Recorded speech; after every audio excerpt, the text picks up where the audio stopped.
पुष्कर से भाजपा के टिकट पर चुनाव लड़ रहे सुरेश सिंह रावत है करोड़पति।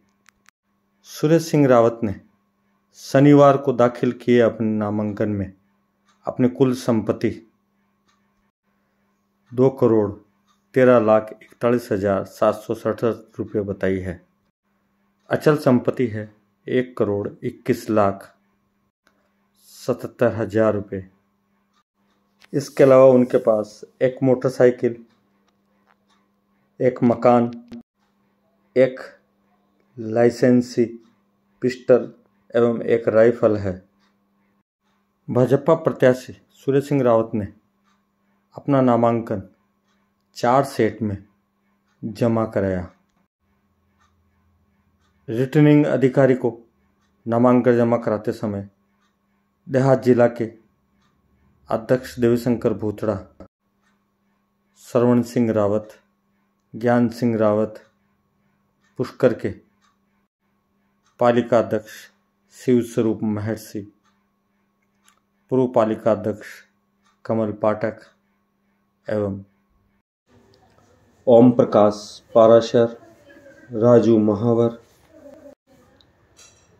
महेश पाराशर, अशोक पाराशर, जम्मू दामोदर पाराशर, धर्मू नागोरा,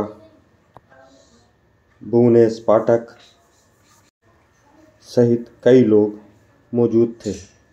सुरेश सिंह रावत को पवित्र पुष्कर सरोवर की पूजा अर्चना वीआईपी पंडित नरेश रायता ने कराई। दिनेश पाराशर, ब्रह्म पुष्कर न्यूज़ देखते रहिए हमारा चैनल।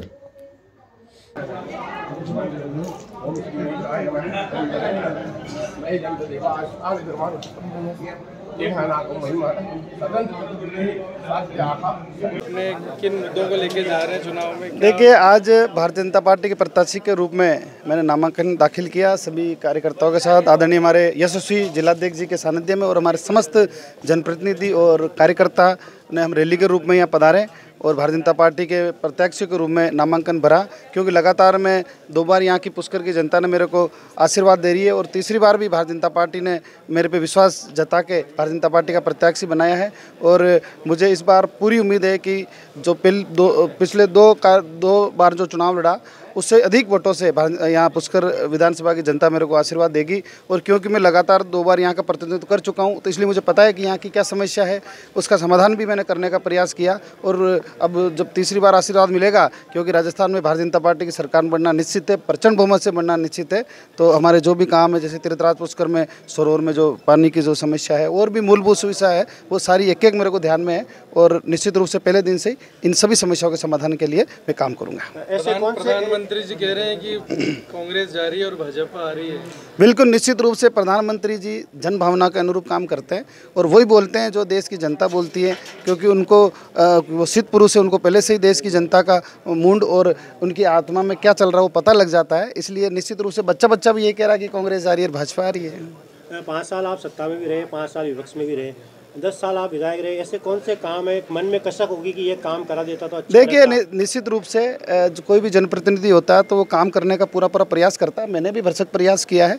और जैसे एंट्री प्लाजा हुआ, रोपवे चालू कराना हुआ, बंद पड़ा था, प्लस घाटों का जीर्णोद्धार हुआ और काफ़ी कुछ काम कराए। लेकिन जैसे कि पुष्कर के अंदर जो सीवरेज का पानी जाता है वो मन में कसक है कि वो जल्दी हमें पूरा कराना चाहिए था।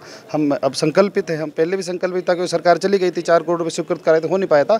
इसके अलावा भी जो पुष्कर में मूलभूत सुविधाएं और विकसित हो, क्योंकि यशस्वी प्रधानमंत्री जी पुष्कर पधारे थे तो एक पुष्कर कॉरिडोर बने, इसके लिए एक सैद्धांतिक उन्होंने सहमति भी दी थी पीएमओ ने। और सांस्कृतिक मंत्रालय में हमारे अर्जुन जी मेघवाल हैं, उन्होंने एक डीपीआर के लिए कहा भी था, डीपीआर बनी भी थी। तो निश्चित रूप से चुनाव के बाद, क्योंकि आचार संहिता लगी हुई है तो अभी कुछ होना नहीं है, चुनाव के बाद आज जैसे आशीर्वाद मिलेगा तो पुष्कर को अंतर्राष्ट्रीय स्तर पर कैसे सुदृढ़ रूप से छोटी से छोटी लेकर बड़ी से बड़ी चीज़ ये हो, ये मैं पूरा प्रयास करूँगा। क्योंकि मैं कोई बाहर का तो हूँ नहीं, मैं तीर्थराज पुष्कर का ही हूँ, मेरे को जीना यहाँ है, मरना यहाँ है, इसके सिवा जाना भी कहाँ है। जनप्रतिनिधि तो कोई जीवन पर तो रहता नहीं है, लेकिन जब तक रहता अच्छे काम करने चाहिए और उसके बाद भी हमें आना तो यही है, रहना भी यही है।